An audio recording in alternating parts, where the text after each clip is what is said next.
All right, welcome to today's class. We're doing Ignite Power Session 8. Power Session 8. We've got a few people on here that have been through the in-person showing training. So this will be a lot of reiteration there, but this will be a lot more for the scripts and kind of how to walk a buyer through. So Ignite Power Session 8. Every Ignite class, minus a few, let's go around the room and talk about our daily 10-4. So again, our daily 10-4 is not necessarily your daily 10-4, but what are your action items for this week? What are your big rocks? Michelle. Lead generation rocks. Well, after that little rah during the morning group, it's sellers. I know we're into buyers here, but I'm just going to focus on cold call for sellers. Okay. And what's your goal? What's your goal for the week? We talked about this yesterday. Yeah, my goal is only 50. I want to move to some expireds and some cold call. Okay, so 50 cold calls, and she's doing dial prospecting, or circle prospecting, I should say. And then moving into expired. So what did you set your daily 10-4 or your expired kind of benchmark at? 10 a week. Okay, cool. So 50 contacts for cold calls and 10 expireds. That's just this week. Like the expireds, I'm dipping my toes, very uncomfortable. It's 1 foot forward, going to be awkward. The reason why, no, that's great. The reason why we do it, good. It's not going to look pretty. That's okay. I love it, right? Get messy. Get messy. You ain't going to win a football game with a white jersey. It's not going to happen. Get messy. I love it, Michelle. That's very tangible. That's perfect. Osborne. So I'm kind of going to go off of what Michelle has said, but I am going to focus on expireds only, which is what I've been focusing on. My goal is 20 expired a day. So I'm calling 20 expireds.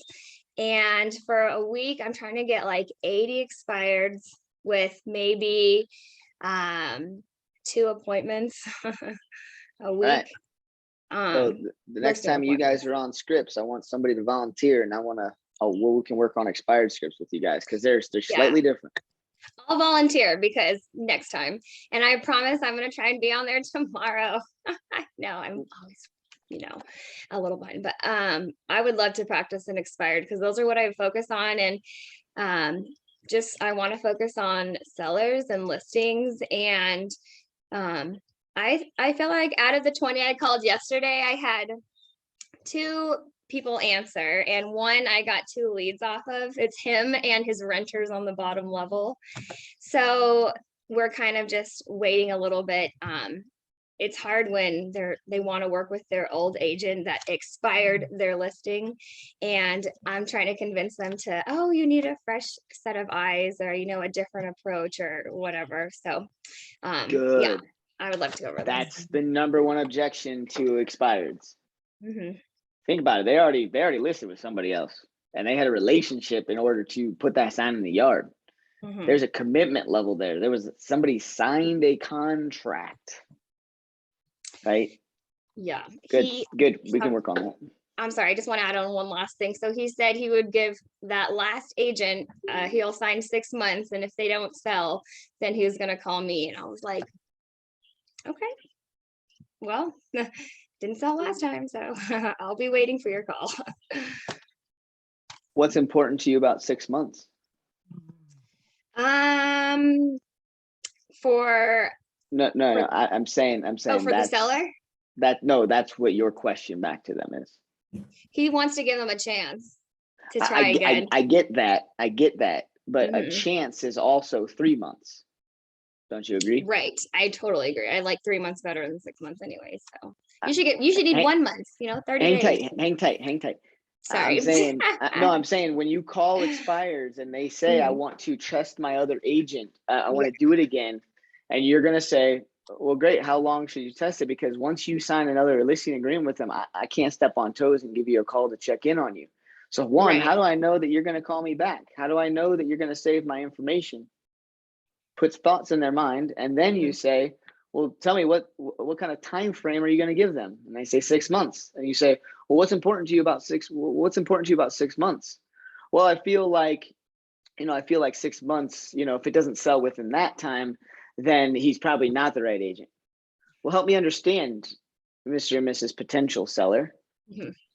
On average, do you know what the average time frame your caliber of home should sell in? Because if you're calling them, you've got an address and you've got a listing, you do research on that before you call, so Right. Well, in this market, I don't care if you're a couple $1 million, nothing lasts for 6 months unless what? It's overpriced. Right. So right there, you can say, well, what's important to you about 6 months? Because on average, your caliber of home has an average days on market, and this is on market, under contract to close of about 90 days. So why are you hiring an average agent or a below average agent to be able to give them 6 months? Right. Well, yeah, exactly. And that's why he's like, well, send me over your contact information. I sent him over my business card and everything. So I, made sure he had it and, that I was legit. And then he's like, well, I'll let me speak to my renters and we'll be in touch. Thank you for the information and whatever. So I felt good. It was like the last call too, out of my 20. No, and you should feel good. I'm just giving you some pointers to where you could have Yeah. made that longer and more intense for him to really go, holy crap, yeah, why would I give him 6 months if the average home sells in my caliber price point of 3 months? Yeah, am I hiring even an average agent? Okay, I'm gonna say that next time because I was on the phone with him for a while too, and I was like, guess what? You know how long the other one was because it shows up in that expired. 300 days.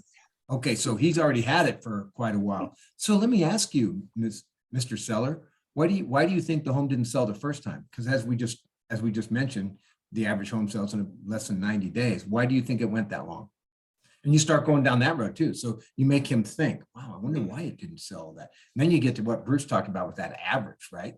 Did you hire a below average agent? Because 300 days in this market.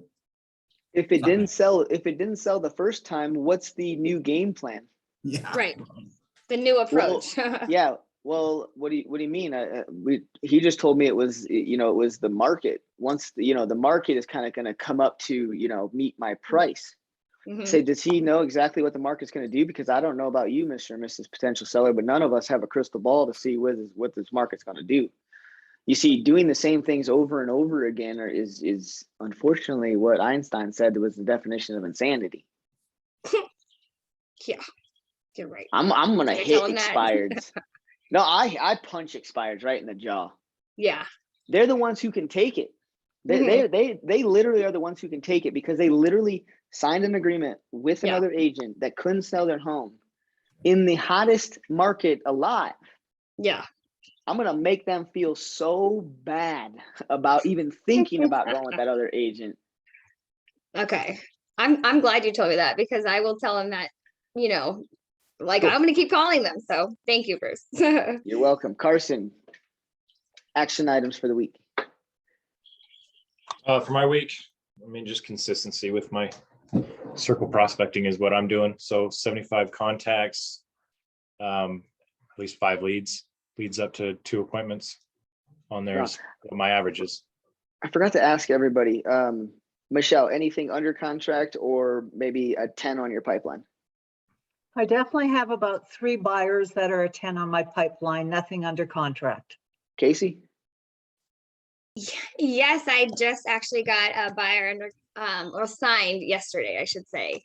Congrats. Our exclusive, right? So thank you. Congrats. I get so stuck on the activities. The results are the byproducts of the activities. That's why we hammer the activities. I sometimes forget to ask what kind of byproducts we're receiving. Carson? I have 1 listing signed that we're going for next month. So I don't know if that's a 10, but 9 or 10. You got the agreement signed and it's less than a month? Yeah, I'd say 9, 10. Yeah, it's all signed and everything. And then they're also going to buy. So that's a double thing right there. And then a couple buyers that are 6s. Haven't signed yet, but they're looking. Where are they coming from? They're here. They're here local, but they're just No, I mean, waiting for the. I mean, What? oh, Jackie's putting her action items in. See you, Jackie. No, I mean, like, how did you capture them as leads?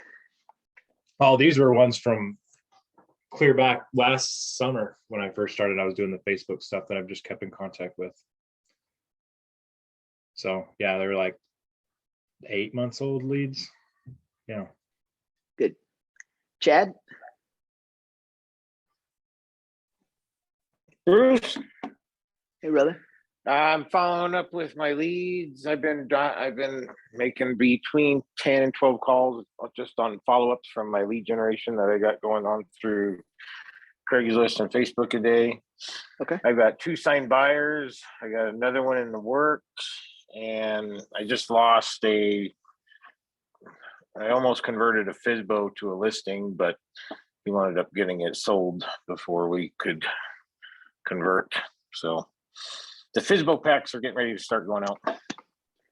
Heck yeah, man. I've been watching you. You're a true business owner. I love the way, do you guys recognize his tonality when he talked about the potential seller lead through a FISBO and losing it? I did. I thought that was huge. As a business owner, you can't get upset when one person doesn't decide to work with you because they actually got it sold on their own. That was awesome, Chad. That was awesome. Because if you dwell on that, if you had said that with a negative tonality, you're putting out those vibes. Your mind doesn't work as clear when you're just sitting there negative. I love that, Chad. Candace, I think this is your first time on with me. So what we're talking about is a daily 10-4. We call it the daily 10-4 because in Ignite, they talk about going through and having me instruct all of you guys that your daily 10-4 needs to be pushed to, where's that? 10 contacts a day. Here we go. 10 contacts a day, 10 connections a day. Oh, I'm sorry. 10 contacts added to the database, 10 contacts or connections, meaning phone calls, face-to-face, door knocks, open houses, networking events, 10 handwritten notes to people a day, and exit, I think 10 homes previewed for the week. That's a lot when you first get started in my world. Now, if you're in sales, it may not be a lot. So you have to kind of judge where you're at. And if you're coming from an industry or a profession or a livelihood where you only talk to about 2 people max per day, then you should probably start at 3 or 4 contacts a day. Okay. So anyways, that's what they're talking about. So like I said, Carson's daily 10-4 is 75 contacts through circle prospecting. So as you get started, humor us. What are your lead generation plans for this next week? So I've actually been getting started. Sorry. I am kind of trying to get my social media all set up because that is going to be one of the ways that I lead generate. Okay. And I'm also need to look into people who have open houses that I can help out with. And those are, I think, the 2 big main ones for me this week, trying to find out, start meeting other agents so I can have people that I can do open houses with or help with their open houses, and getting my social media going so that I can start, just kind of getting leads through there and talking to people through there about real estate. So Candace, nice work, but I have to step in here for a second. Hasn't even gone through her first 30 days yet. We just worked on her 135. So we're not into the lead generation source yet. But kudos to you, because we talked about some of the things she's going to do and start to work on so that she can understand it. So nice work, and keep it up. Where are you at with your transition to real estate announcement? What do you mean? Calling your sphere. Letting people know. Yeah, you could call your sphere. I personally think you want to try and do like a 2 to 3 hit punch around it. And what I mean by 2 to 3 hit punch is call your sphere and let them know that you made a transition to real estate. I would advise to keep the word new. I decided to get my license. I'm a brand new agent. I made a transition to real estate. Calling them Okay. is like the one punch. Second Mhm. is an announcement on Facebook, through email, or even a a letterhead that goes out, and it says about the same things that you talk about. This is me, first paragraph, 2 to 3 sentences. This is me, 2 to 3 sentences around kind of real estate, and then the last paragraph kind of combines the first two. This is me, and this is why real estate is going to fit with the person I am. And then ask for business. So anybody that you know that has questions around real estate, please send them my way. Sincerely, Right. Candace. So that like if you want to start off on the right foot, that one has to be done. Along with like the social media and everything that you're doing is good. Cool. We hit chat. I think we got everybody, right? Can't see everybody. Yep, because Michelle left and Ricky left. Okay, cool. All right, let's get into the meat here. Find and show homes, right? So as some of you guys have basically been following this journey, let me find this, where's the funnel at?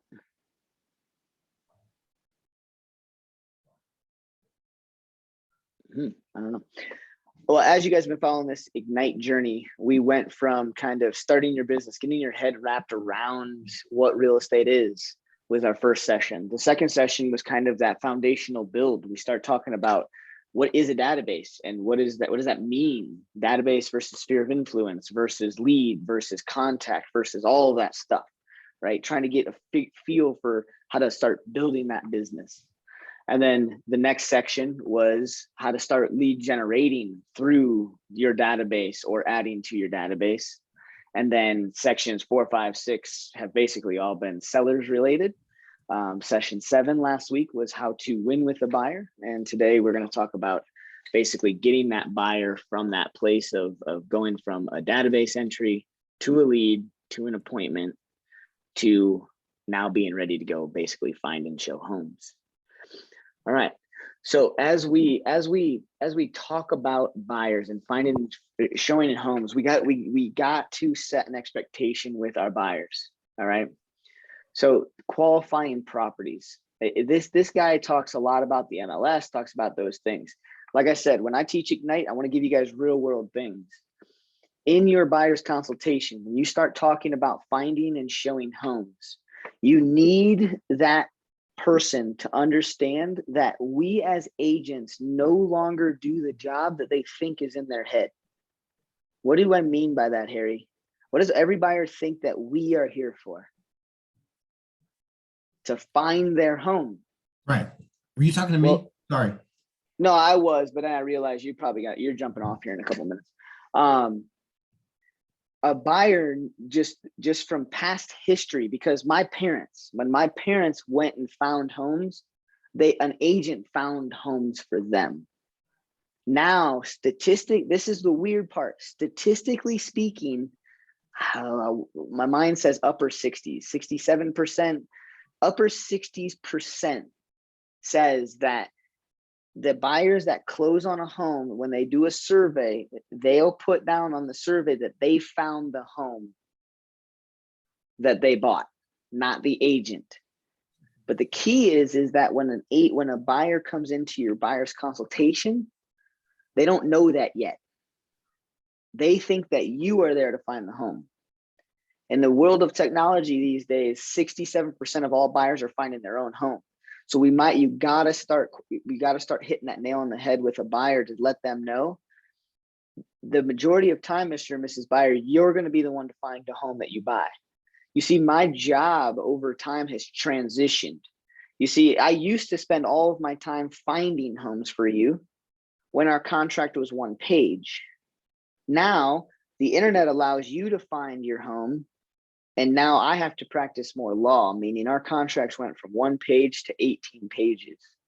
So you see, my work actually really starts when you go under contract. Now it starts when I'm negotiating for you, But the reality of things is that you have the internet, you have a tool, and that you will most likely find the home that you're going to buy. But I'm going to be the one, I'm going to be the gatekeeper. I'm going to get you in that door, and I'm going to be the one to show you that home. And I'm going to be the one to negotiate for you and put you under contract and go from contract to close. That is my job these days. Does that make sense, Mr. and Mrs. Buyer? So by the way, have you guys started looking at any websites online? There's a few I recommend, and there's a few that I have some things to talk about. And then the buyer's going to say whatever they say. And I'm going to say, hey, look, when you're looking on a third-party website, here's what I want you to understand. Third-party websites, because they're not in the world of buying and selling homes. See, a third-party website means they're not really a brokerage. Third-party websites that aren't a brokerage, how do they make their money? They make their money off of advertisements, meaning they want to do everything in their power to get you to their website, to stay on their website. So for instance, Mr. and Mrs. Buyer, you see, if you go on Zillow at any given moment, it's probably going to look like, at a glance, Zillow has 3 to 4 times the amount of listings or inventory that my search site is going to send you. And the reason for that is no big deal for Zillow. I love Zillow. Zillow has all sorts of information. It's very user friendly and it's very easy. But the key with Zillow is that they want you, they absolutely want you to be able to stay on their site. And they know that you're going to stay on their site longer when they advertise more properties to you. The problem is that they're putting properties in front of you that are already under contract with a buyer. So what I ask you to do is anytime you're on a third-party website and you see a home that you like that I haven't sent you, there's only 2 reasons why that can happen. 1, I don't have your criteria correct in my MLS search.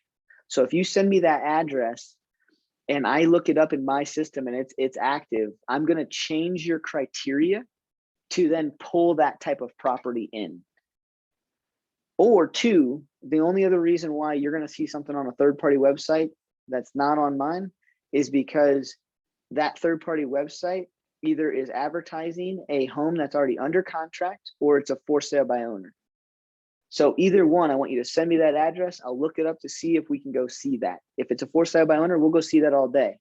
If it's under contract with another buyer, I can gladly call the other agent to see how they're doing, but I don't want to waste your time by showing a property to you that another buyer pretty much already has in the bag. Does that make sense, Mr. and Mrs. Buyer? Setting that precedence up front is massive, massive, massive, massive, okay? So qualifying properties, Mr. and Mrs. Buyer, what I want you guys to understand is that our market's ever turning. You're gonna feel like there's not a lot of inventory out there. So you're gonna feel like you need to bend your rules around criteria. You're gonna feel like everything that hits the market, you're gonna wanna go see. Here's what I need you to do. I need you to qualify that property for me. When that property hits your inbox, I want you to look at it and I want you to go through it with scrutiny. I want you to understand that if you're just going out to see properties because that's the only thing that's on the market and you want to make an offer on it and you don't love it, you're going to probably make an offer that doesn't get the property. You see, there's going to be other offers and people making offers on this property that are going to love it. And those people that love that property are going to probably overbid or pay more for it than you're willing to. And so I really want you to be choosy and picky around properties. Now, if we get to a place where your time is running out and you can't no longer be choosy, then that means that when we find a property that's adequate for you, you're still going to need to throw in an offer as if it was the best house you've ever seen. Does that make sense, Mr. and Mrs. Buyer?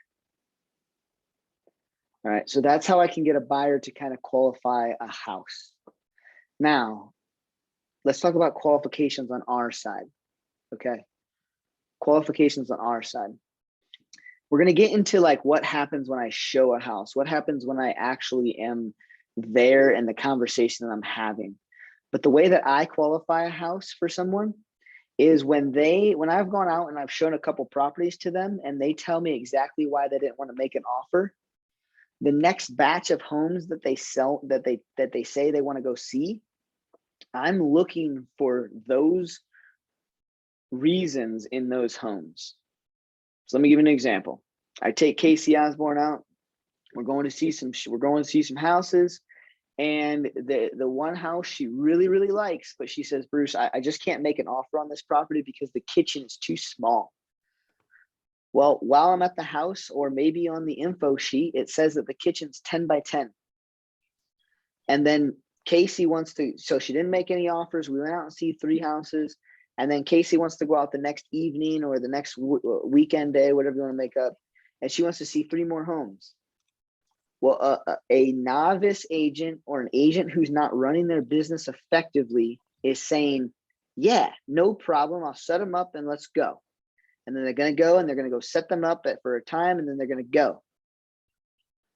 A seasoned professional takes classes like these, and they look at those 3 listings, and they look for any of those listings that have a kitchen that is the size of the home that she liked but didn't make an offer on because of the kitchen size. And then they're going to set up only the homes that actually meet her criteria. The ones that have small kitchens, you're going to throw to the wayside. Now, you can decide what your tactic is, but my tactic right there is I'm going to set up the 2 that match her criteria. I'm not even going to try to set up the one with the small kitchen. I'm only setting up those 2. And once those 2 are confirmed, I'm going to reach back out to Casey and say, hey, great news. 2 of the 3 properties we're going to go see. You see this other one on 123 Main Street. What I noticed, Casey, was it had a kitchen that was the exact same size as 124 Main Street that we saw last week that you said you absolutely didn't want to make an offer on. So, you can thank me later for saving you time. No, I don't say that, but I say something along the lines of, so I just kicked that one out because I know your time is so important that the last thing you want to do is see another house that you're not going to make an offer on. So we're going to see these 2 at 9 o'clock and then 10 o'clock, and I'll meet you there. Sound great? There's no option. Okay. You see, you guys understand why there's no option? Because if she says that the kitchen size doesn't matter to her for this house, then I get to have a great conversation with her right now. So she might say something along the lines of, Bruce, I really wanted to see that house. You see, the backyard is so much bigger in this house than the other house. What do I say? I say, oh, so it wasn't necessarily just the kitchen size. It was the kitchen size and the size of the backyard. And she's going to say, well, yeah, crap. Yep. I say, so make sure I understand this, because that one had too small of a kitchen and too small of a backyard. That's why that house didn't hit for you. But this one, what you're telling me is that the kitchen could be smaller, could be laid out differently, but because of the backyard, if we see this home and it hits all of your other, buttons, we'll make an offer on it. And if, we'll see. What's up, Caleb? And we'll see if that's true. But by doing that, it causes Casey to think. It causes her to qualify these properties. It causes her to really understand that the objective still is to buy a house. A buyer can really enjoy seeing properties, you guys. And their mind goes to, this is fun and exciting. And I like seeing homes. I like seeing all the people's decor. I like to see all the different designs. I like to see all this stuff. And then when it comes down to actually making an offer on the house, they've had so much fun, they forgot the objective. And so when they find the one that they love, and now they want to make an offer, their mindset wasn't right. So if I keep a buyer's mindset in that focal point at all times, you're buying one house. I'm going to save you time by not showing you houses that you're not going to buy. They appreciate it. 2, when they do find the house they want to make an offer on, there's like hardly any questions. Okay. So buyer qualifies the house through all of the different mediums, all of the different things, and make sure that they send you every single address that you don't send them through the MLS, because you need to figure out why. Could be a for sale by owner, could be under contract. It could be that the criteria, we all have heard it, buyers are liars. Buyers are straight up liars. It's not that buyers, they don't do it on purpose. What it is they don't communicate. So a buyer will sit down with you at a consultation and go, I don't want to live anywhere anywhere east of Main Street, anywhere. So you set up a search and you do a search for that city and you do everything west of Main Street. And then about a week later, guess what happens? They shoot you a text because you told them, hey, send me all addresses that you don't see me sending you and I'll figure out why. They send you an address and you're like, okay, like it's a block away from Main Street, but it's on the east side. Like, okay, hey, Mr. and Mrs. Buyer, it looks like this one's on the east side of Main Street. Like we said at our consultation, there's no variance in my system. Would you like me to set up that for showing, but keep your search the same? Or would you like me to extend your search so that way I can find all those other properties that might be active and available 1 to 2 blocks away from Main Street on the east side? And the buyer is going to say whatever they're going to say. If they say, yeah, extend my map search, I'll say, great. What about the other 3 directions? Have those changed at all? Because from our buyer's consultation, you now have changed the eastern side of your search. I just want to make sure the other 3 are still dialed in. And they might say, well, where are we at? Where did you stop? Can you see it? Send them in. Doesn't matter. But if they say, hey, no, we want to see this house on the east side, but we want you to keep the criteria the same. What do you say back to that? In a powerful way. I'll say, help me understand. So you don't want me to extend your search to possibly show you all the available inventory, but you want to do that on your own. And if anything comes up outside of that, you're not going to be frustrated with me that I didn't send it to you. You see, those third-party websites are making money off of advertisements, and I want you to get all of the correct information. You see, my search is information directly inputted from the listing agent. Their search is information pulled, and some of it gets lost in translation, because when I say pull, it's an algorithm through technology that says, I want to pull this information from this source. Well, if that information isn't pulled correctly, you're going to be reading things that may be wrong. So I highly encourage that we move your criteria, remove that boundary, because it takes me 2 seconds and you get all of those relevant information. And then I don't feel so bad about not sending you things that you want to see. And they'll say whatever they want to say, but as soon as you start to say all those different pieces, they'll usually move their criteria. I've really never had anybody not, okay?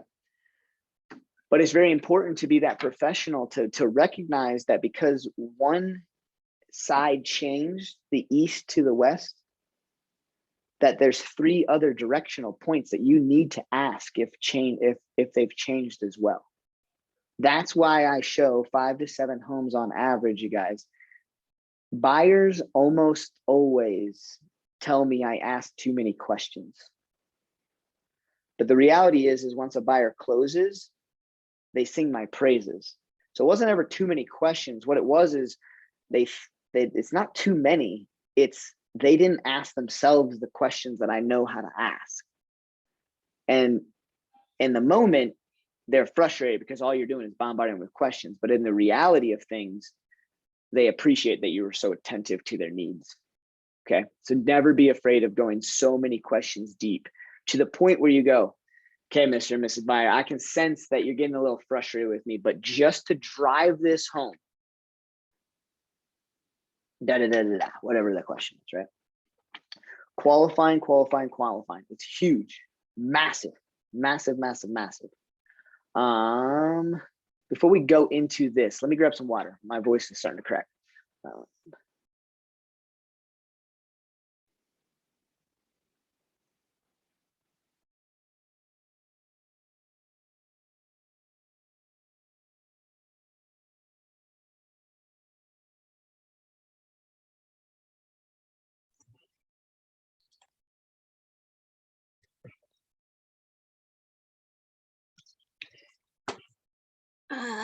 We can't hear you, Bruce. I can't hear you. I need to unmute. Thank you. First, we need to talk about, before we go into showing homes, I'm going to encourage you guys. This is, so Ignite, we have action items that kind of spill out throughout.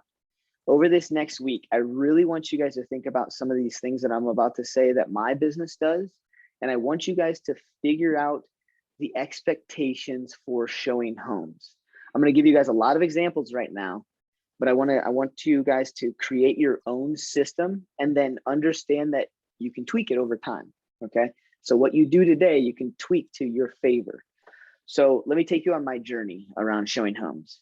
So I was the agent that just got a list of homes from a buyer, and we went out and showed homes. So if that buyer sent me 2 homes, we went out and showed them. If that buyer sent me 7 homes, I went out and showed them. Sometimes if they sent me 7 homes, I would set up 3 or 4 that first day and 3 or 4 the next day.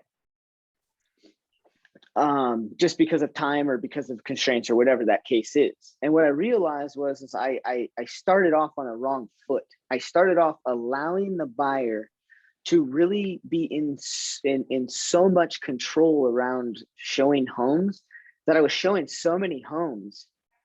I didn't know to ask the questions. I didn't know how to set up the standards. There's a delicate balance between you still being a professional, but still giving some control to a buyer. They need some control because they're the ones choosing that house, right? Let me shut my door.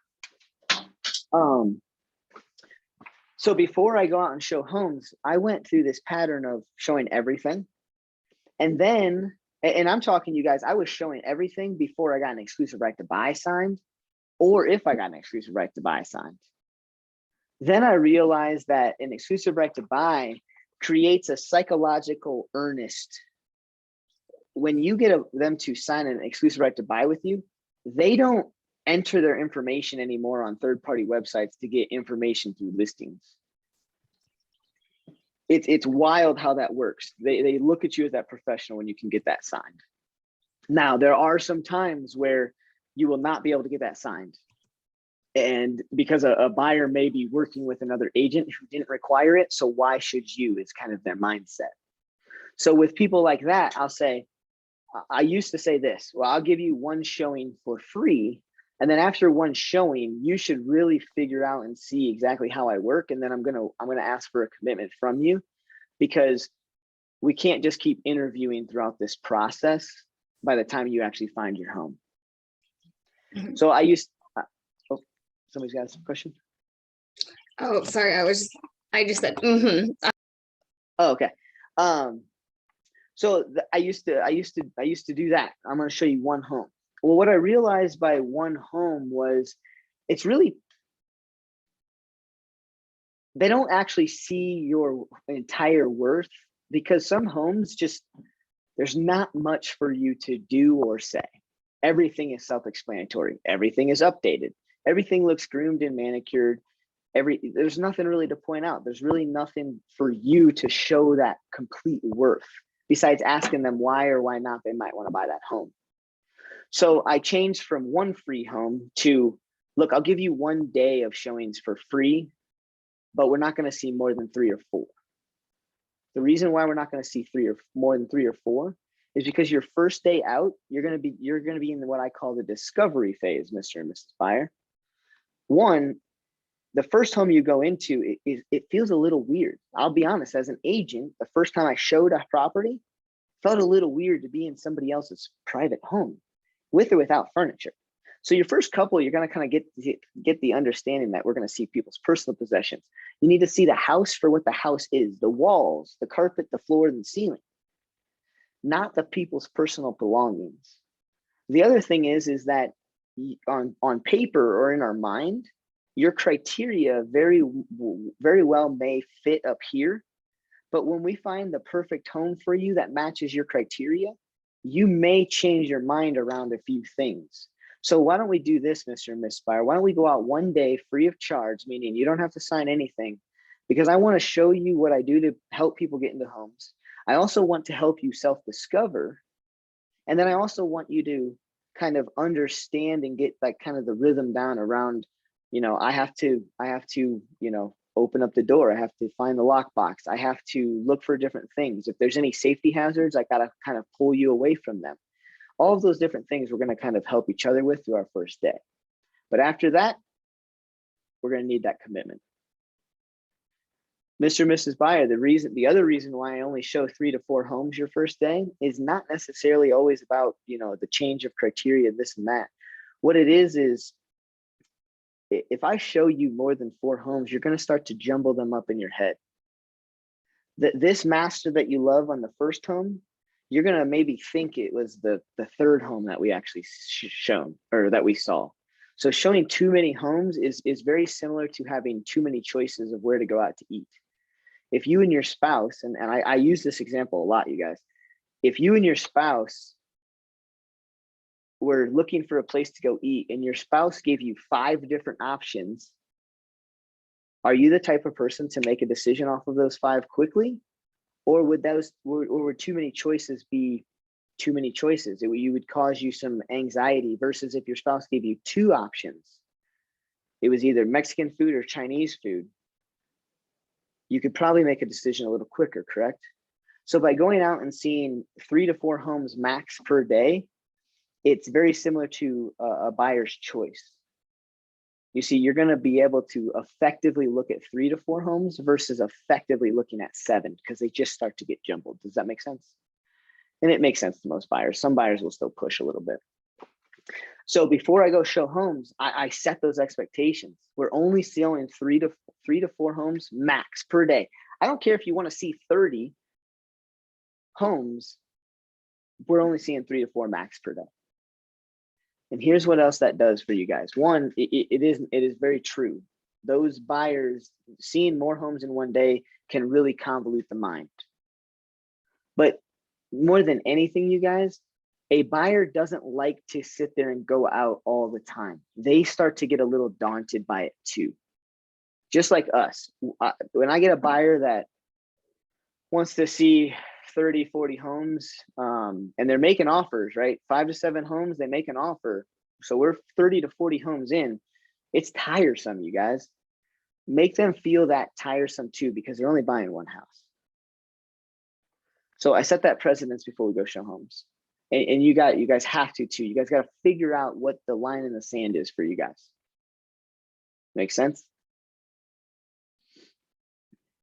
So when I go out and find and show homes, okay, let's jump into the MLS for a second.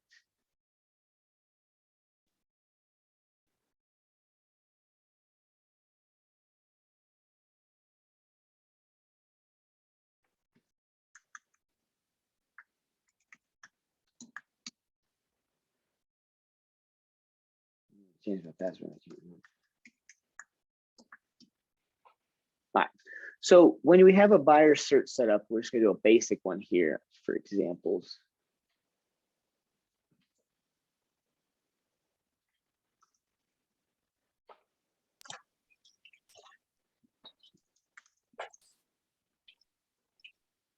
Right. So in all of Loveland, there are 6 homes under 500,000 active and ready to be probably seen, or that looks like there's 1 coming soon. So let's not do all 6. Let's do 5 here. All right, so let's say that this is the batch of 5.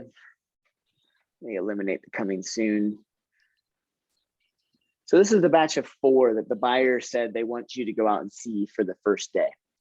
When you guys are setting up showings, it's very important that you understand that professional piece comes into play, and you don't want to look like the idiot. One of the biggest things that showing homes you can look like the idiot around is going from one end of town to the other and then back, because you didn't set your showings up in some sort of order, either a linear order, circular order, something along those lines, okay? So let's pretend that these are the homes that buyer wants to see. Sometimes a buyer will say, hey, Bruce, do you think we could set up the first showing for this address here? I'll say, well, my response is, it depends on the availability of the seller and when all the other showings can happen. Why would a buyer reach out and say, here's 4 homes we want to see, but this is the home that we want to see first?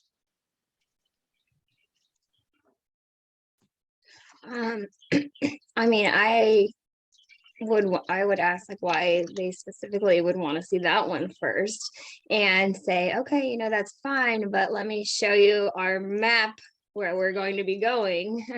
So you can kind of, okay, yeah, sure, we can go see this one way out here, or, you know, whatever it may be. And, you know, if they want to waste that extra time or whatever, I don't know, like whatever their reasoning is.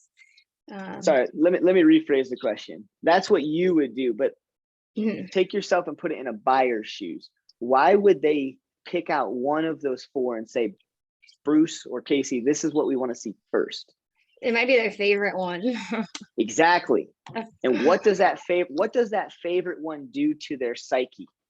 It puts the expectations too high for all like the other ones. So you'd want to see that last, right? So like, I don't know. That's what I'm getting at here. Okay. Oh, okay. If you want to see that one last and they're very excited about it, are they looking at the other homes for their entirety? Probably not. You're just looking at that one house. That's what I have found more often than not. So if I'm setting up these showings and a buyer blatantly tells me that they want to see this one first, 628 West First Street, I know that that's the bar. In their mind, through the photos, through criteria, through whatever, they set this one as the benchmark, the bar. They're going to be comparing all of the other homes that they see to that home. Well, you can't compare all of the other homes to that home until you've seen what? The subject home or the bar. Mhm. So I am going to try and do everything in my power to set it up to where this is the first or second home. Because if that's the benchmark, then they're going to see that home and either fall in love with it or not. If they fall in love with it, the other three, they're going to use and compare it. Mhm. If they don't love this home as much as they thought they would, they're going to look at those other three homes with a better eye. And you guys, this comes from experience. This comes from working with multiple buyers. What happens is I'll set up some showings, and then you know what happens? I didn't ask what their favorite one was. They didn't tell me what their favorite one was. We go and we go to this first home, and you know what I hear? I hear the husband and wife or the friends or whoever's buying the home. I hear them start talking. They go, "Well, this one's good, but yeah, like we don't know yet because we're so excited to see blah." And they'll say whatever address they're so excited to see, and I'll look on my list and I'll be like, "Ah, crap. This is the house that they really love is the last house." Well, if it's the last house, I could have just reversed the order probably. So it's very important to pick up on if they give you a house that is the best one, you want to try and in my world, I want to try and see that one first. If they don't give you that, I'm going to ask them, so which one are you most excited for? Just by saying that, they'll probably give you a house that they're most excited for. And then I'm going to see if that one I can start off with, or at least the first one or two homes for. If it's the second home, they pretty much can still remember that first home. But if you're showing four homes and the favorite one, the one that they're most excited about is fourth, mark my words, they're not looking as intently at 1, 2, 3. Number one is going to get lost in the shuffle. Number 3 might be the one that they remember by the time they got to the fourth home to then compare. But mark my words, I'm beating this like a dead horse because I've been in this situation too many times.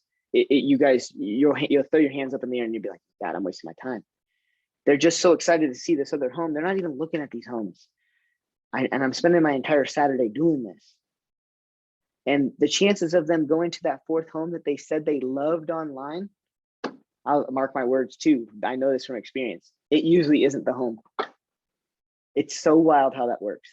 The one they loved online usually isn't the home that they actually end up making an offer on. So again, try and make it first. So I get their list of homes and I go into the MLS and I go through it and I want this page. So however you guys have to go into the MLS and get to the back end of this page, this is why it's so important and effective. So let's say that they give me this. So I just did a search, but let's say that they give me addresses. You guys can go to quick search, and you guys could type in the MLS numbers, or you can go up here by address. and type in the addresses. If there's 4, just add another box. Then you're going to type in all those addresses, hit search, and then that's going to pull up the page that we already have pulled open like this. You want the back end, and the biggest reason you want the back end is 1, you can see commissions. 2, you can see how to set up the showing. If you look at it from their end, they don't see the other agent's info, they don't see the commissions, and they don't see how to set up the showings. And what else don't they see? This is a big pet peeve of mine. I don't agree with it, and I cannot understand why the MLS gives us agents this information, but doesn't give the buyer this information. Do you guys know what I'm talking about? Maybe you haven't experienced it. Thanks, Candace. Take care. Days on market, you guys. This guy right here. The back end of our system show us days on market, and on the consumer facing websites and even the consumer facing MLS listings, they don't show the days on market. And that's crazy because that's the #1 question everybody asks. How long has this been on the market? Exactly. That's why thank you, Chad. That's exactly why I'm saying I like to, when somebody gives me a list of properties they want to go see, I want to see the back end because I can see all the information that they couldn't see to help me decide and to help me ask questions and to help me with all of that stuff, right? If let's just say that Casey let's say Casey's the buyer, and Casey's the buyer and she tells me that she loves, let me see here. Let's say that Casey loves, let's go with this one. She loves this one. Well, it's been on the market 6 days in this market. You know, if it's 12 days, I'm getting real excited now. I'm getting excited, but I'm not getting my hopes completely up, because if it's on the market for 12 days in this market and she loves it, I have to prepare myself that we're probably walking into this home and there's something wrong with it, which is why it doesn't have multiple offers. If she loves a home that came first day on the market, then I got the opportunity to explain to her, oh, that's great. I see that you love First Street. I see that it's been on the market for 2 days. So we're going to need to see this. And if you love it, that means a lot of other people probably love it, Casey. So if that's the home that you love the most and you're most excited about, are you ready to go show that home with me and make an offer? Yes. Yeah, because if she says yes, she just made a verbal commitment. She's preparing her mind mentally for it. But if I say, hey, Casey, it's been on the market for 2 days, that means if you love it, other people may love it. Are you prepared to write an offer on it? And she might go, well, I mean, I love it, but we really haven't seen any homes yet. So as far as like being prepared to make an offer, I don't know yet until I see it. No, I get that. But let's say it is everything that you expected and it meets all of your criteria, and you're ready to buy a house because we're seeing them, you're pre-approved, and your timeline matches. If all of those things hit, may I ask why you may not be ready to pull the trigger on the home? And at that point, Casey really doesn't have anything. A buyer has nothing when you ask them that. But you do though psychologically is you run it to ground. You get them prepared that they're going to be making an offer. The only objection she could ever have in that situation is what? Well, Bruce, I might want to see more homes. Perfect. That's why we're going to see all 4. But I'm going to try and set this one up first. And if we love that home, we're still going to see those other 3. I'm not saying that, Casey. I'm saying, are you prepared to write an offer on that home? Because if that's the right home for you and you love it and it hits all your criteria and the other 3 that we see aren't necessarily up to par with it, then that means we've seen enough, and that means that you've found the right home. And then she's very ready to write an offer.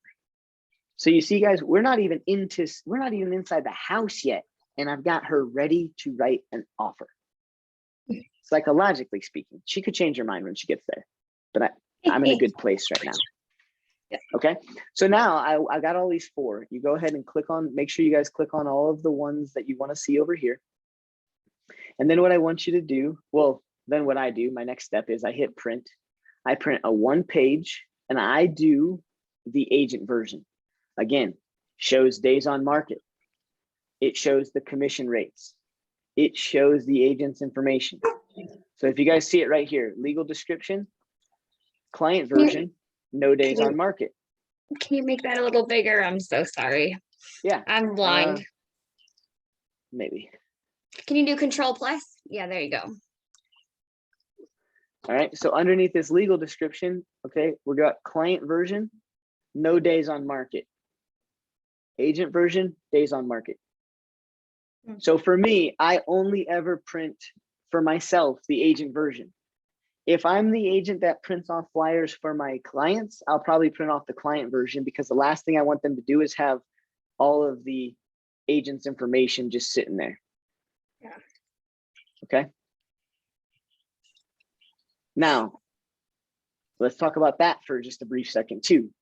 I am not the person who is probably likely going to print off flyers for every buyer unless they want them. So I'll ask them at a showing, hey, I'm gonna have a sheet for the property that you guys can ask me questions on. Would you guys like me to print off another copy for you? Because I you know, it's not a big deal for me to print them. What it is I just don't want you to clutter your car with them, meaning if they're not important to you and you're just gonna throw them away, we can just use my sheet. And if you decide that you want my sheet, I'll give it to you. So some of it's saving trees, some of it's saving ink. A lot of it for me is saving time. And then again, I'll say another part of it, you guys, is if somebody wants to set up a showing and I set up a showing for my mobile and I've got to go show them that home later on that day and I can't get to a printer, now I'm not showing up to the showing unprepared in their mind. If they don't want flyers, then I really have to never show up because I can just pull it up on my mobile. But I'm a paper guy. I print them. I like the agent version. I like to see that paper. Some clients do, some clients don't. I don't waste my time if they don't.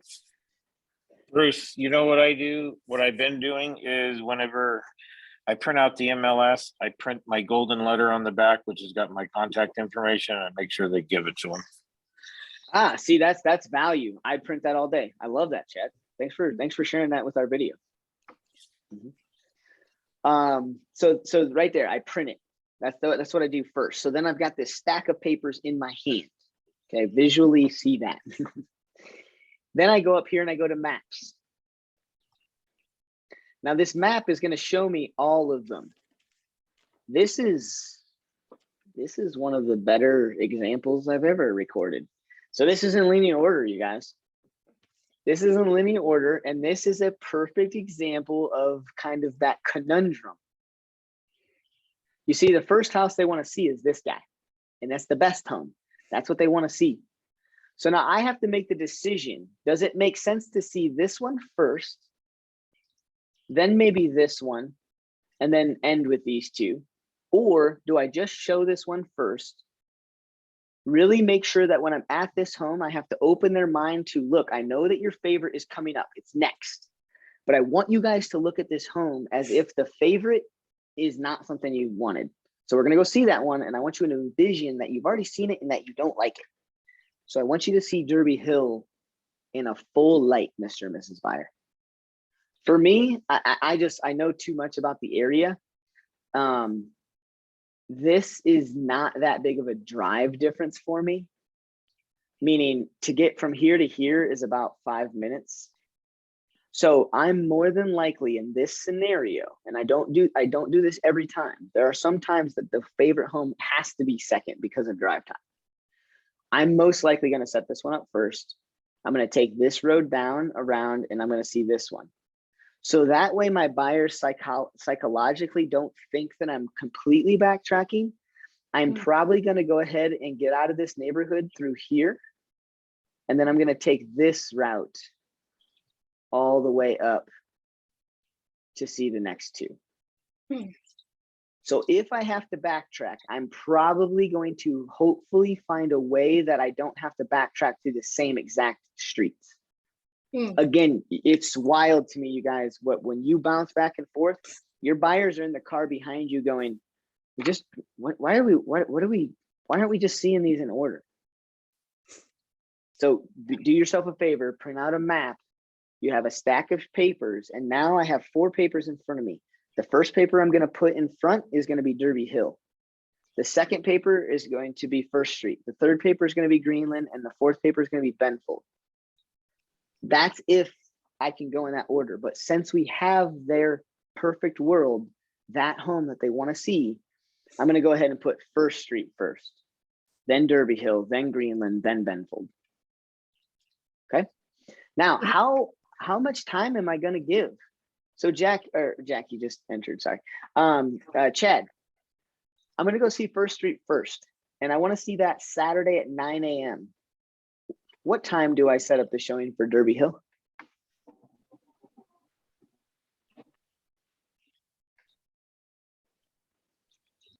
Chad, are you still there by chance? If not, that's Yeah, okay. I'm still here. Sorry, I just had an email come through on withdrawn. I'm looking for a client. So say that again. Yeah, no problem. So if you were to see First Street first, Derby Hill second, Greenland third, and Benfold fourth, and you're gonna start your you're gonna start on Saturday at 9 at First Street. What window do you set up for Derby Hill? If we're starting at First Street at 9, I'd probably pre-qualify my buyers to see how long they want to stay in the home. But if we do that one at first at 9, I'd probably set the next one up for, if it's a 15-minute drive, 9:45, probably 9:50 to account for traffic. So if we're at first for till 9:30, we should be able to hit the second one by 9:45. But I also don't want to rush them, so I try to give a little bit of a buffer. Okay. So that's what you would do, 9 and 9:45 on Derby Hill. Mm-hmm. Okay. And then, oh gosh darn it, Bruce. And then so 9:45 on that one. What about Greenland? When are we setting that one up? So I'd have to that one. I would have to say probably. I would have to say at least 10:45 because we're going backwards. I would find out where my clients live first and then set up accordingly so that we step back. We start at the furthest place and get them closer to home at the very end. I don't like bouncing all over a town unless we absolutely have to.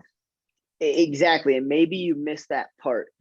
So I do the same thing. If they don't tell me what their favorite home is or what they're most excited to see, I'll ask them if there's a home that they're most excited to see. And the reason I do that is if they do have that particular home, and you'll pick up on it, they'll be all excited about it. Oh yeah, Bruce. Oh yeah. No, the one that we're most keen on is First Street. What I told the group, Chad, is my system. And remember, I'm teaching you guys to create your own. I've learned to go see that one that they love first, even if it causes me to bounce around a little bit. If that home is all the way in another city, see some people you're going to go show homes, 2 in Loveland, 2 in Fort Collins. Then that's a different story. I'm going to go in a linear order. I don't necessarily care if the home they love is first. In this situation, Chad, my business would hit this one first, jump up and around, hit that one second, and then I'd go up through here and hit this one. Even though it is a little bit of a bounce around, psychologically speaking, I want them to get the favorite one done and over with, because they're already going to compare that one to every other one. But if they don't have it stuck in their mind yet to compare, they're not looking at those other homes in their full light, is what I found. So that's good. See, I was saving the best for the last to keep it at top of mind. And I've done that. And what I've realized is that they blow through the first 3 because they just got so excited to see that damn last one. But it's up to you. You do you, because what I find to be truth in my business, you may find to be false in yours. And it's because we have different styles and techniques and words and da-da-da-da-da. You might be able to set that expectation better than I am. So anyways, 9:45 Greenland.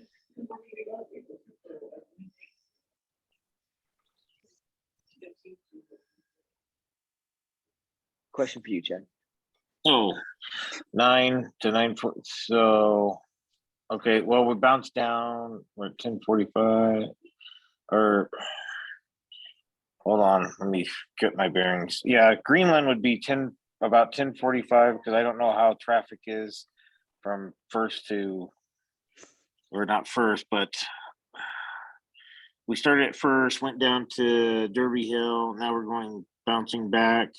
So if we're doing 30-minute showings, 9 to 9:30, 15-minute drive to Derby Hill, that's gonna put us there about 9:45, so do a 30-minute showing. And yes, I understand that in some cases, we're gonna go in and blow right through and we're gonna be right on out, but you don't know, you don't know, so you gotta just plan for the 30-minute showing at each time. So I'm guessing at 10:15, I'd say between 10:30 and 10:45 for the Greenland. I'm just wondering if that would be enough time to drive there, because it's almost twice the distance from the original, from I think it was the first one. Are you going from the second one all the way up top? Actually, Casey, if you want to really know how I do it, when I'm setting up my schedule for showings, I kind of map quest from one location to the next to actually determine, Right, okay, how long a drive it ideally, is.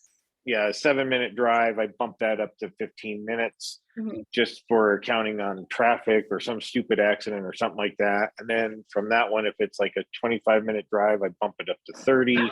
I never round down Bless at you. all. Yeah, that makes sense, because I mean, I'd rather be safe than sorry. I don't want to show up late. So if you can plan and figure out how long the drive is, yeah, and the time, I guess. I had a buyer that would spend an hour at every showing though, so it was. Well, that's why I was- pre-qualify. I'm like, Yeah. like right now I happen to be in the mobile home market but anyway, and it's like, well, we should be able to see that in like 15 minutes. So if I'm going to count for 15 minutes. Is that cool? And they're going to say yay or nay. So Yeah. if they say yay, then I know how to adjust my time accordingly. It's just a matter of asking a ton of questions and making sure you're doing your due diligence for your clients. So Yeah. you don't want to rush them and go, well, I think we should be able to see this in 15 minutes, because what if they get in there and they really get into the nitty gritty? Yeah. Right. That makes sense. Sorry, Bruce. Nope, you're good. No, I love this because I was in your shoes. What if they spend longer at one house than the other, and then you're like, well, they will. We need to hurry it up. They- do nicely say that. They will, yeah. Well, no, I mean, okay, so put it this way. You want to buy a pair of shoes. Oh, okay. All right. You want to buy a pair of shoes, and you have 10 minutes to go buy a pair of shoes.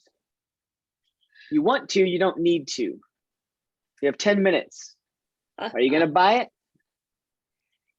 Maybe, it depends on the circumstances, right? I might buy it. It depends on the circumstances, right? But let's say you have 10 minutes, you walk into the shoe store and you find a couple pairs that you kind of like, but you're kind of wavering back and forth between them. Yeah. All of a sudden 10 minutes is up. You still haven't decided. I would buy both of them and then figure out which one and take one of them back. But that's shoes. Right, that's houses. shoes. Now take out the houses. You're only going to be buying one.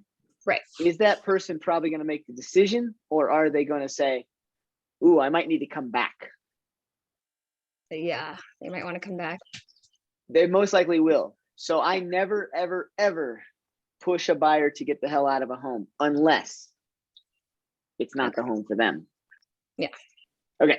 So I wanted you guys to go through that. I wanted to see where your minds were at. I wanted to show you guys. So again, Bruce's business. You guys do you.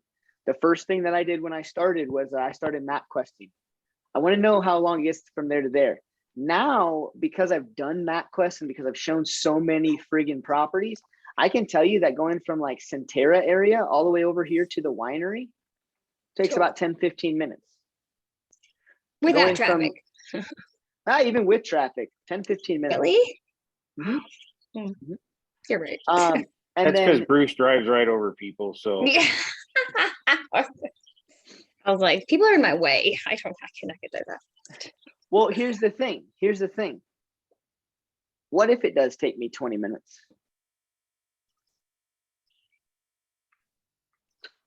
I don't care. I'm saying Yeah, it takes me about 10 to 15 minutes. So anyways, once you guys get it down, once you guys start to understand cities, understand back roads, understand all of that, you may get away from map questing them all. Here's what I do. In this situation, I don't know this buyer from anybody. I don't know them at all, okay? I'm gonna set this first one up for 9 o'clock. I'm gonna set this one up for 9:30. I'm gonna set this one up for 10 o'clock, and I'm gonna set this one up for 10:30. That's how fast my brain knows what I'm going to do. Here's why. Because we haven't got into showing the home yet. This is the window from 9:30 to 10:30. This is a window. I'm sorry, from 9 to 10. Sorry, I said that wrong. From 9 to 10. That's my window. This is my window from 9:30 to 10:30. And here's why I do this, you guys. If this buyer takes a half an hour at this house, and there is a 15-minute traffic delay, give up, whatever, and I get here at 9:45, my window is from 9:30 to 10:30. 9:45, they still have 45 minutes in that home. But if I'm saying the right things and I'm doing the right things at a showing, on a percentage scale, 1% of people will need to see the house for an hour. The reason why some people see a house for an hour is because we don't know how to take control. And I'll teach you some of that today. It's not a bad thing. I've done it. I'm there. Once I understood how to not offend those people by telling them they can't have an hours at this house, they're okay with it. The buyers that would need an hour at a house for the house that they're looking for, I'm good, even setting up this way. Let me walk you through. So let's say they do 9 to 9:30, and then we get here at 9:45. My window, I still have from 9:45 to 10:30. So now if they get out of there at 10:15, and I've got a 15-minute drive across town, what time did this showing start? So this one was 9 to 10, 9:30 to 10:30. This one is 10 to 11. 10 to 11. 10 to 11. But I'm going to get here. So this was ending at 10:15, 15-minute drive. I'm going to get here at 10:30, right?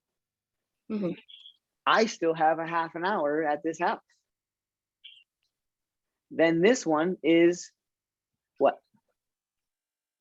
10:30 to 11:30. To 11, 10:30 to 11:30. So Right? if I understand this correctly, the first one was 9 to 9:30. The second one was 9:30 to 10:30. Third one was 10:30 No, to 11. There's two things we're talking about.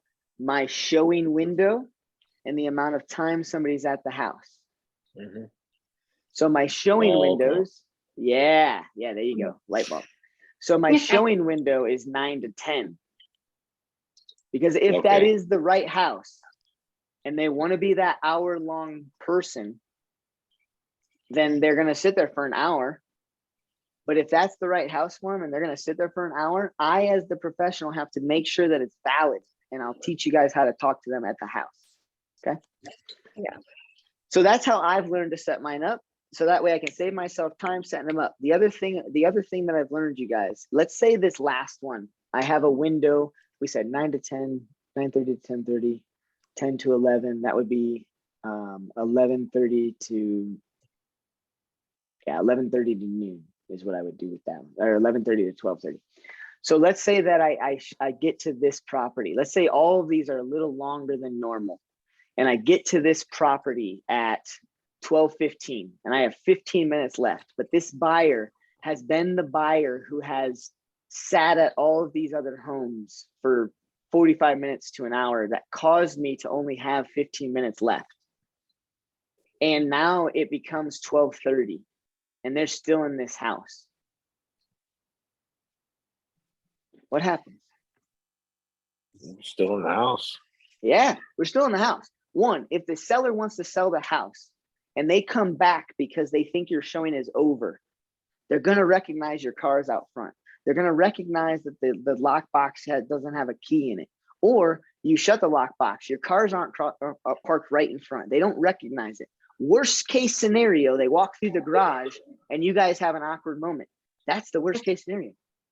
Well, now, question, let's go off the rails here for a minute. Wouldn't that also be fault? I mean, yeah, that's going to happen, but if, as listing agents, couldn't we learn? I mean, shouldn't we take something away from that to pre-qualify our sellers as far as, you know, when we get a request for a showing, sometimes they go long. So just because somebody has it set for a 11:30 to 12:30 showing, just be aware, you know, they could still be in there. So you're doing diligence to your clients to letting them know so that you could avoid those awkward moments. That's why we have classes like this. Exactly. Setting up expectations just doesn't happen on the buy side. The sell side, yeah, it's exactly how I explained. Look, when you have showings scheduled, I want you to understand, Mr. and Mrs. Seller, that those people showing the home might show up right at the time that they have, but you need to understand that it's a window. It's a window that they can show up and show that home. The reason why it's a window, Mr. and Mrs. Seller, is because those buyers out there, if you were buying a home today, you have to understand that you're not going to go see one home. So we will never know exactly when they're going to show up for their appointment. And let's say they show up with only 15 minutes left and they love the house. Would you or would you not allow them to stay a little bit extra if they're going to make an offer on your house that's going to cause your house to sell for more money? The seller would be like, oh yeah, no, that makes sense. Or are you going to kick them out of the house, piss them off to the point where they couldn't see all of the house, and now they're not making an offer on it? Yep. And that's exactly it. Is you could lose a potential buyer because you want to be a dick and go, yep, you were supposed to be out here at 12:30. I got to put my kid down for a nap. Yep. No seller in the history of me doing this. Bruce runs late. I don't run late. I meet my window. But I oftentimes will end my last one will be around that last half hour of the window that I set up. Now, more often than not, though, to be honest with you guys, when you guys learn how to talk at this showing and ask them valid questions, more often than not, you're going to get your showing time in a home with a buyer to about 5.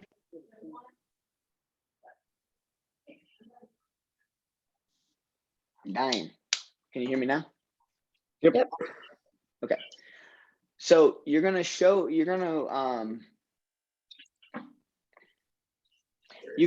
have the right steps and the right things, and it's very simple. We're ending our class with this, and this is how simple it is, but we just don't know to do it, and sometimes we don't feel like we get a little clammy. I'm going to tell you guys some things that I want you guys to ask to your buyers that are going to make you feel a little, the first time you ask them, it's a little clammy, but it needs to be done because you've got to get your showings down to about 5 minutes to 20 minutes max. That's how long a buyer looks at a home when they work with me, but I don't force that upon them. It's just the byproduct of their thoughts. Okay. That's why most of the time I meet all of my windows. And at this last one, I'm most likely, unless I have that 1% to 2% person that absolutely needs to spend so much darn time into the home, well, I'm going to know that pretty much up front. And by the time I actually would get to this one, I've already got on my app and scheduled it and I pushed it out a little further. So be fluid. Give buyers the due time that they need in the home. But now listen to my words when I say that. The due time they need in the home. No buyer needs an hour in a home unless they're handicapped and they absolutely just have an immobility that causes them not to see the home. I'm so sorry. Okay. Yeah. They only need 5 to 20 minutes. Anything longer than that is your fault. It sucks to hear, doesn't it, Casey? I was that guy. Yeah, it Well, does. we spent an hour. We got an hour. Might as well spend it. Yeah. All right. Yeah. So, and this kind of just jumps into some of the in-person trainings that we've done. So when I get to, well, no, actually, every single one of you is in my in-person. Oh, I'm recording though. I need to go through it all. So when a buyer and I get to the home, chances are, if it's warm or if it's at least a little bit, before we go inside of the home, I'm having a little powwow. And I only have one powwow, and it's at the first home that I ever show that person. And my little powwow is a couple of things. We talk about shoes and lights. We talk about personal possessions, and kind of like the etiquette. You can open up linen closets because the linen closet stays with the home. Don't open up the dresser drawer because the dresser doesn't stay with the home. So anyways, I have a little powwow up front, and I say, okay, Mr. and Miss Buyer, hey, this is exciting. I'm so glad we got to this place. And I'm so excited that you guys are ready to make an offer. I say that, and I want to see their stare. I want to see the psychology. I want to see them go, yep, we are, right? That's the ultimate. Or I want to see them go, all right, yeah, no, we're excited. You're not showing any excitement, you're telling me you're excited. Or I want to see this blank stare and go, yeah, we're really doing this. Holy crap. That person isn't ready to make an offer. All right. I want to know that person. So thanks so much. Hey, we finally made it to this place. And we finally made it to this place where you guys are ready to make an offer. Now, hey, before we go see our first home, I want to go over a couple of ground rules and a couple of questions and a couple of things for you. One, we have windows in these homes. If you love the home, I want you to feel it, and I want you to stay in it. And I want you to really wrap your mind around, if that's the right home for you, we don't have to get out right away. Because if you're going to make an offer on it, I want you to say, yes, Bruce, we want to make an offer with such concrete conviction that it's because you've seen the home in its entirety. But I also, on the flip side, Mr. and Mrs. Buyer, I want you guys to understand that you're only buying one home. So the moment that you get in that home and see the thing, the reason, the why you're never going to buy that home, I want you to give me the head nod, and we're going to get out of that home. And here's why. You're excited today. You're really going to want to see the entire home, even after you've eliminated it, because of the kitchen size, because of the aesthetics, because of whatever it is. We need to get out of that home. You need to not see the full home. And here's why, Mr. and Mrs. Buyer. Because you may hate the kitchen, the dining room, and the living room, but you may fall in love with the master bedroom. That master bedroom is going to be imprinted in your mind. And when we go see the next home, you're going to compare that master bedroom to the home that you didn't want. And that master bedroom could be just fine, but you're comparing it to something that you'll never want. So is that the reason why you should eliminate the second home? In my world, no. Does that make sense, Mr. and Mrs. Buyer? Okay, cool. So as we go in here, as soon as you know this isn't the house for you, you let me know why, and we vacate. Because we have other homes and we have other windows to make and hit today. But if you like it, let me know, and I'll understand that you're going to take some time, and I'm going to go ahead and I'm going to adjust all the other showings and push that back. If it's truly the home for you, let me know if we need to cancel the other showings. Then I say, hey, before we jump in here, some homes we're going to remove our shoes because they tell us to. Some home we're going to remove our shoes because it's going to be the polite thing to do if it's weather, if you guys get muddy boots, shoes, or snow on your shoes, whatever that is. And there's some homes that they may tell us to remove our shoes, but if it's not safe or if it's completely dirty, we'll have to make a judgment call when we get to that home. But shoes are very important. This is somebody else's home and somebody else's personal possessions. The third thing that we're going to walk in and do is I want to know if you guys want me to turn on all the lights, or if you guys want me to leave all the lights as is and we just flip them on as we go. Because some homes we walk into, all the lights are going to be on and it's going to look really, really, really nice. But let me ask you, do you live at your home with all the lights on? Because my job is to sell you a home that you're going to live in. And so if you're not going to live in the home with all the lights on, I suggest that we turn them all off and we flip them on as we go, because that's going to get you the actual sense of feeling if this were the home for you. That makes sense? Great. And they'll say whatever they say. And I say, oh, Bruce, please turn on the lights. I kind of like the way it looks. We understand that we're not going to live that way. Please turn on the light. Okay, cool. As long as I went over it with you. Most people say, no, we just flip them on as we go. You make a really good point. So I kind of go through that and I do that.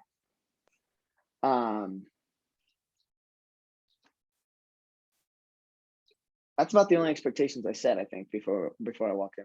I don't think I'm missing anything. So then we walk in the home. I announce myself. Really, really, really make sure you guys are announcing yourself. If it's a vacant home, there could be vagrants in it. If it's lived in, obviously there could be the homeowner who messed up the schedule. You may mess up the schedule. I've messed up the schedule before, and the sellers have messed up the schedule before. We're all humans, we're all creatures. It doesn't happen that often, but when it does and you don't announce yourself, it's a very awkward moment. A little tidbit, the reason why I stress this so much, you guys, is because I had a seller not get the schedule right. I didn't knock on the door. I just opened it up and started walking in this gentleman's house. Now he's got one of those those second story kind of catwalks, if you will. So envision that I can see up there and all I see is the rails. And all of a sudden I just hear somebody upstairs, and we're right in the doorway. And I mean, there's 2 kids, 3 adults with me, 2 kids, and we're just walking in and we're taking off our shoes, and all we hear is, who the hell is that? And I mean, I snapped my head around so quickly because I was scared. I snapped my head around real quickly. I look up, and much to my eyeballs pain, this gentleman is buck naked and he's wearing a robe that's not tied. And mind you, I am down below this gentleman, who is now leaning against his banister, absolutely pissed off that somebody's in his home. I think there was some kids scarred that day. The husband and wife, I mean, no, but we didn't see that house, you guys. They were done. They never wanted to see that house again, because they would never, ever be able to walk in that front door without seeing Mr. Genitalia.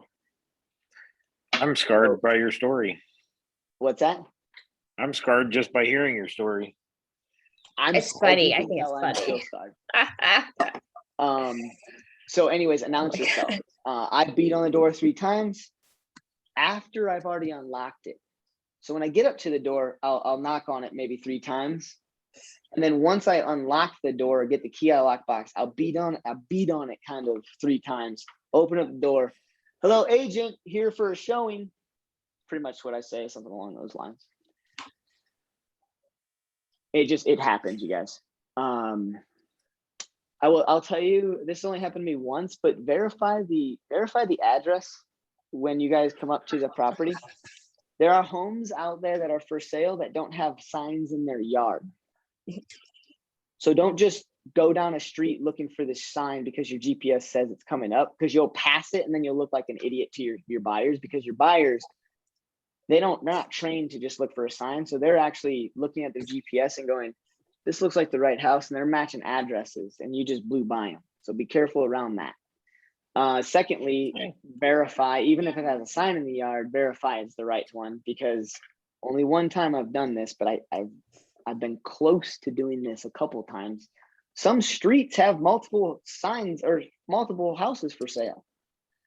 I have a situation once where the house that I was going to go see was a brand new listing, and the agent doesn't put up their own signs. They hire a sign company to go install the T-post. And so I get to what I think is the house, go up to the house, knock on the door, start announcing myself. I start trying to get the key out of the lockbox, and the code isn't working. So I keep trying, and I'm like, I'm really close to calling the showing service to see if the code is accurate. Somebody comes to the door, says, hey, what's going on? I said, hey, my name is Bruce. We're here to show your house, this and that. And he goes, oh, I'm so sorry. we totally missed that request. But my client or my wife and I will be out of the house. You guys can go see it. Da, da, da, da, da, da. And as we're walking in, we're showing the house. We were in there for, you know, and they're kind of trickling out of the house. I don't really remember, because in those situations, Bruce just gets a little clammy. And all of a sudden, I think I hear the wife or the husband or somebody says, "Gosh, our agent was right. Like we didn't think we'd have showings anymore," or something like that. That caused my mind to go, "Showings anymore? This thing just hit the market. The hell are they talking about?" Now, mind you, I have not used my code yet. They let me in this house. So I look down at the sheet and I start looking at the house. My clients are loving the house. Okay. They're digging it. Fast forward a little bit. I'm like, look at the front picture. And I'm like, that doesn't look like that. That don't look like the house we walked into. Why did they say that? I pull up on my mobile app and I start to look at, and I see 2 dots. One is under contract, and that's the friggin' house I'm in. It's already under contract with another buyer, which is why my clients never even saw it, but that's probably why they're in love with it now. So anyways, it was an awkward one. It's only happened to me once. Just cross your T's and dot your I's when you're out there.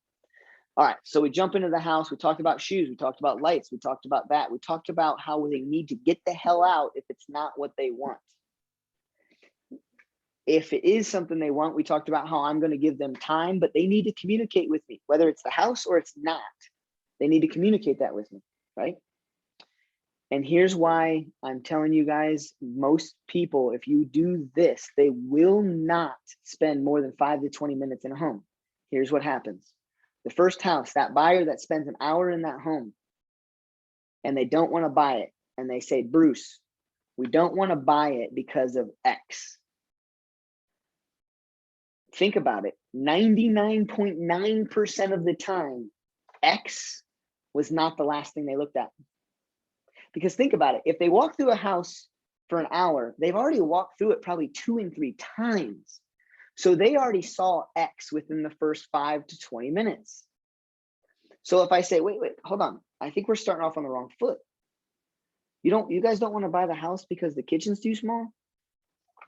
Remember outside we had a little powwow and I said, hey, we don't want to trick your mind into seeing this entire home when you find out something you didn't like. When did you figure out that the kitchen was too small? Because and please, I'm just trying to ask for clarification. We looked at that kitchen like the 3rd room in. So can I ask, like, what caused the kitchen to be too small, but it still caused us to look at the home for almost an hour? And that's when they'll go, well, it's our first home. We wanted to see it. I say, okay, great. So that means on the second home, we're going to stick to what we were talking about, because I've done this a lot, you guys. And the last thing I want you guys to do is get this home stuck. You guys spent an hour in here. That home now is ingrained in your mind. You're going to go compare this home to that home, even though this home isn't the one for you. So I'm here to help you guys buy a home. Right. And so can we do that on the next one? The moment you find something that you don't like, can you get out? I've done this too many times to where if you see every home for the next hour, you're going to have a really hard time actually making and pulling the trigger on a home. And that can cause anxiety, and that can cause pressure and stress. That can cause us to see homes for the next couple of weeks, to the point where you start making an offer on a home you actually don't really care for, and you start thinking about some of the other homes you should have made an offer on. You see, I've done this too many times, Mr. and Mrs. Buyer. And so on this next home, let's stay in it for the hour when you confirm that it's the home for you. But as soon as you confirm that it's not, I encourage you to get out. Does that make sense? You see, that's why I only ever really have to show a home to a buyer for 1 hour, because it's the first home. If they do that to me the second and third home, I'm going to send them an email. Remember, I'm only seeing 3 and 4 homes a day. That's another reason why I don't see more, because if I'm seeing 5, 6, 7 homes and they're spending an hour in them, then I'm starting at friggin' 9 a.m. and I'm not ending until 5. Chances are I'm going to have to constantly push back all of these showings constantly throughout the day. I'm never even going to know when to push something back, because the person who looks at a home for an hour all of a sudden we'll look at homes for an hour, 3 different homes, and then there's the 4th home and they see it for 5 minutes and then they're ready to go to the next. And you're like, wait, I just pushed this showing back. So set that precedent, set that thing up front, and I promise you it'll cut it way down. Like I said, it's tough to have that conversation. You really don't want to do it. My first time I did it, I didn't want to do it. It was very clammy. But once I did it, all I heard was, oh yeah, that's right. I totally forgot what you said out there. That makes total sense. Yeah. What? Why did we spend an hour in this home? All right, let's go to the next one. I promise you, we're gonna figure out if we love it or we hate it, and then we'll get on to the next, or we'll stay at it. And they do. They really do. So we get in the home, and what I do, you guys, is I tag behind. So once we jump into the home, we're all in the same room. I'm going to kind of linger by the front door and let them kind of explore the front room, and I'm going to observe where they go next, right? I'm going to observe what they're like, how they walk, right? There's not a whole lot of buyers out there. There's not a whole lot of styles that a buyer uses to look at homes. Some people will use the shoulder method, is what I kind of call it. They'll walk into the home and they'll see the first level, but they'll basically go left all the way around the first level. And they'll do that upstairs too. And they'll do that downstairs too, in the basement. Some people do the right side, right? They go around right and right and right, right. Some people will come in and they'll go straight for what's most important to them. Some people go straight to a kitchen, straight to a backyard, straight to the shop out back, straight to the master bedroom, straight to the secondary bedrooms, so that way they can make sure their kids have enough, or that they can have their office, their kids can have their space, da, da, da, da, da. If they start to just feel the home in a rhythm, that's cool, because you pretty much know that's how it's going to go. If they always go straight to something, ask them why that's so important to them. Tell them that you noticed that. Hey, I noticed that whenever we get into a home, you go straight to the kitchen. It sounds like you're looking for a pretty cool kitchen. What particular are you looking for? Just start to build that relationship, to help that with that.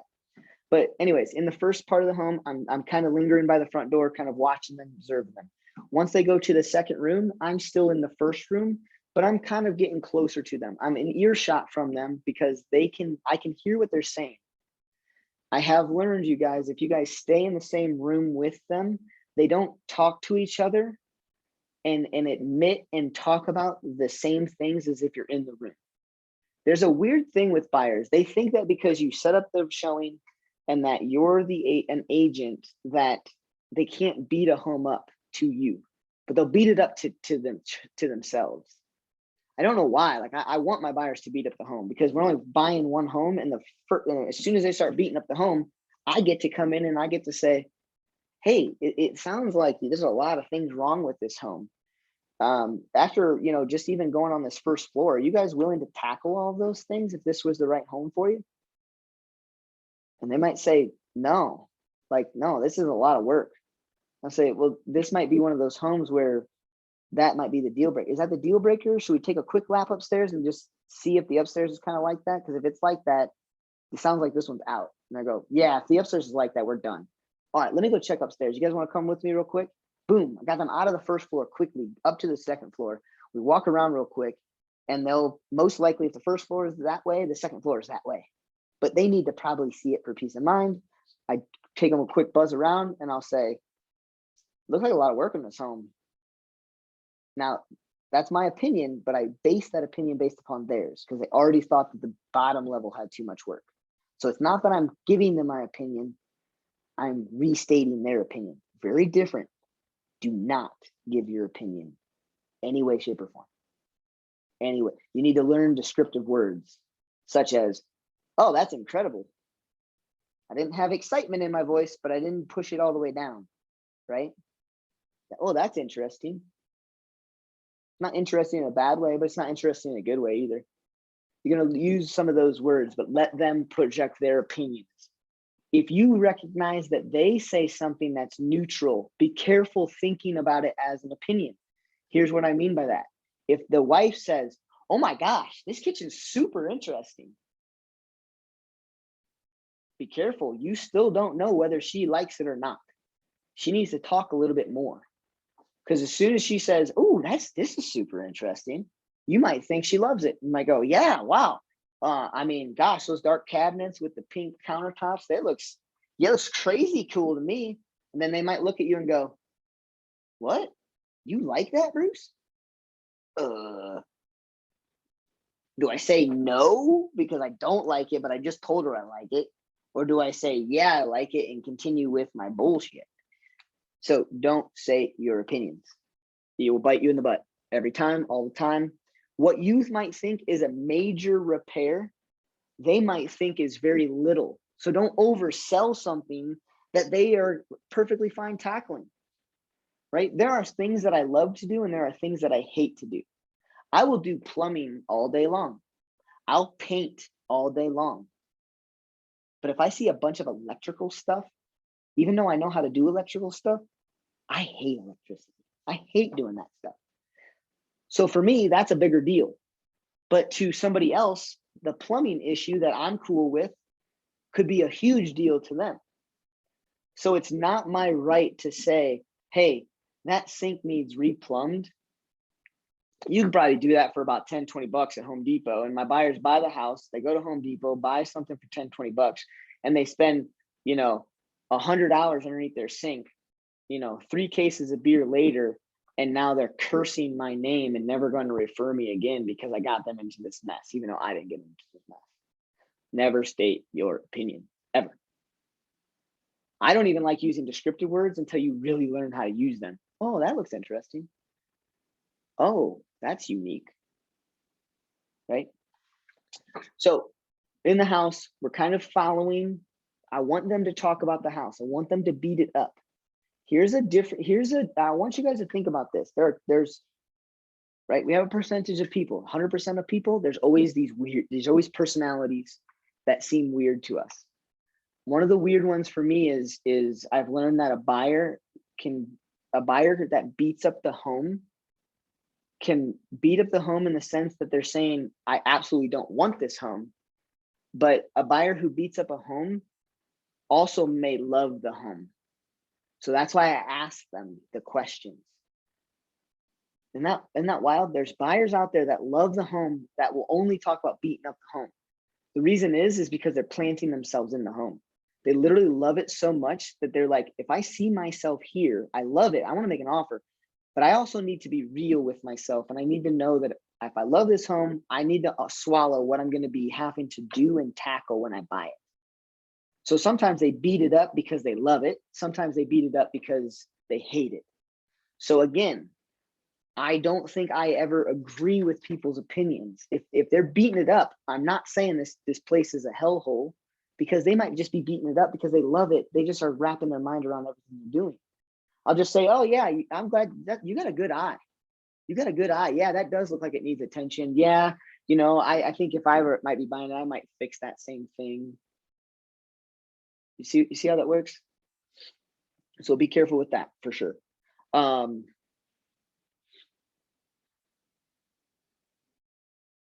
was I going with that? Oh yeah, it just goes down to continue to ask questions, pick up on what they're saying. I linger back and I stay one room behind them.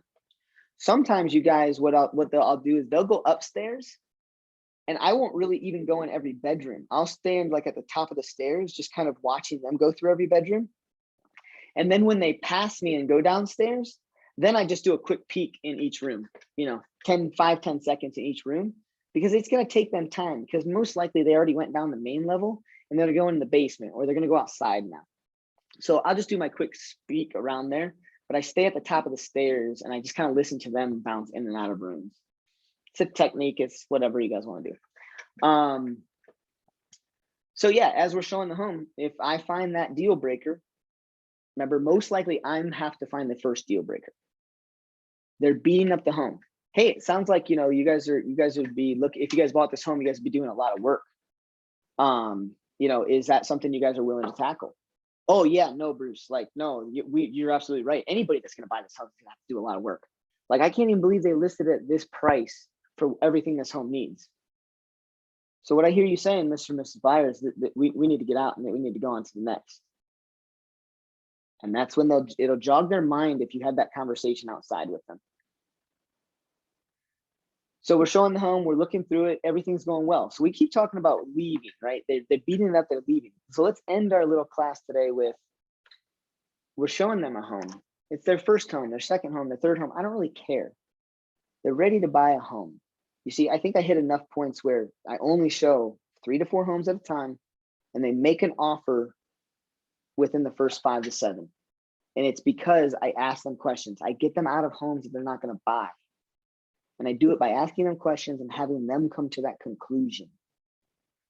But let's say we're at a home and it's the home that it's a home that they've seen. They haven't given me any signs that this is not the home for them and it meets all of their criteria, but they're not looking at me saying, Bruce, we're going to write an offer. So they just get done with the showing and they go, okay, what's next? Don't be the agent that goes, oh, next is 123 Main Street. So looks like it's not too far away. Let's jump in our car and let's get over there. Don't do that, right? That home has to be a yes or a no right there while they're standing in it. So if somebody says, hey, Bruce, all right, this home was cool. Let's go see the next. I'll say, what about this home is causing you not to make an offer right now? What about this home is causing you not to make an offer right now? Whatever they say, I'm going to take that and I'm going to look at the next home that we're going to see. I'm going to look at the sheet and I'm going to say, oh, let's see if this next home has that, because if that has that, we might as well skip it and go to the third home or the next home, right? The following home. If they say nothing tangible, they say, well, we want to go see other homes. Then I'll say, okay, great. Then it sounds like this is the perfect home for you as long as another home doesn't have better criteria for you. Help me understand, because this one meets all your criteria. What will we be looking at in another home that could trump this one? They say, well, it might be a little bit more clean. Okay, so this one needs some TLC. It might have better upgrades. It might be a better value for this price. Okay, great. So you're looking for a value as well as a home. Keep in mind, really, there's not a lot of like great deals happening right now, but I can see where the value thing comes into play. So let's pretend that we see all of those other homes, Mr. and Mrs. Buyer, and they don't have that. Then are you prepared to buy this home? And if they say no, then I say, well, then all signs point to this isn't the home. And there's something that we're not hitting. What is it that would cause you not to buy this home, even after we see the next 3 that don't stack up to this? I'm not sure I completely understand. And that's honestly where you'll find whether or not you got a realistic buyer or not. Do not be afraid, and you're all going to be afraid. Do not be afraid to nurture a buyer for 8 months. Help them go through the lending process. Walk them through all expectations and the buying process and do a full-blown buyer's consultation with them. Show them homes the first weekend. They make an offer, they lose out. Show them homes the second weekend. They make an offer and lose out. Don't be afraid to get all the way to that point and they're just not the buyer you're going to work with. Because if you're asking these questions, and I've literally got this person to the place where they can't give me an answer, I'm going to look them dead in the eyes and go, you guys, I don't know if I'm going to be able to represent you in the best way, shape, or form. I am so lost at this point. We have no real reason why we're not making an offer on this home. You guys hired me to find you a home. Just give me anything, a reason. Tell me the backyard's too small. Tell me the roof is too old. Tell me something, Mr. and Mrs. Buyer, that's causing you not to make this offer on this home. Now, here's what happens, you guys. They either make the offer on that home or they go, we don't really know. We're getting a little nervous. You're right. Like, oh my gosh, we need to pull back. We probably need to see more houses. I'll say, hey, look, and that's perfectly fine. Have I done my job to the satisfaction of your level at this point? And they'll say, oh yeah, because at this point they're on their heels. They know I've done my job. They'll always say, yeah. I say, okay, great. So then what this tells me is that we need somebody to kind of help, get you guys to the place where you're ready to make an offer. I'm the guy that comes in to make the offer and negotiate on your behalf. So from now on, I'm going to actually have you guys show properties with another agent of mine. because I need to find some other buyers and sellers that need my negotiation skills. You guys are still in the discovery phase. So why don't we self-discover with another agent? And then when you guys are ready to make an offer, I'll be happy to do that for you. They hate losing me. Make them hate losing you. And then they'll say, no, sorry. All right, we're going to go out one more time. We're going to make, and if we find something we like, we're going to make an offer, Bruce. You see, all of these things, you guys, helps you be the professional. And the moment that you lose that buyer that says, really, you're going to leave me? Well, screw that. We ain't working with you, and we ain't working with the agent that you'd put us with. See you later with both hands and probably both middle fingers. And you guys, the reason being is that that person that switches that quickly on you, when you did everything in your power, they need to leave. They're a time suck. That is not somebody you want in your corner. That's not somebody you'd be friends with. And that's not somebody who's going to refer you business. Okay. So if they get done with the home and there's really no objections and there's really nothing along those lines, that's kind of how I'm going to get them to that place where they're going to make an offer, or they're going to give me something tangible and I'm going to eliminate all the other showings because of whatever that objection was. And that's why sometimes I set up 4 showings and we only see 2 houses that day. That's why sometimes we only see 2 houses the first day. They send me a batch of homes of 4 and I only set up 1 because they sent me 3 other homes that had reasons, the same reasons why they didn't make an offer the first time out. If you do that, you are the professional. Do not be afraid of losing a buyer because you are a professional. The worst thing you can do is run yourself ragged, show a buyer 30, 40, 50 homes, and it tires you out to the point where you're out every weekend. You get in Monday morning, you don't feel like lead generating, but you still got into the office, you still did something. I encourage you, if you guys are going to be that agent that shows all of these homes, take Mondays off.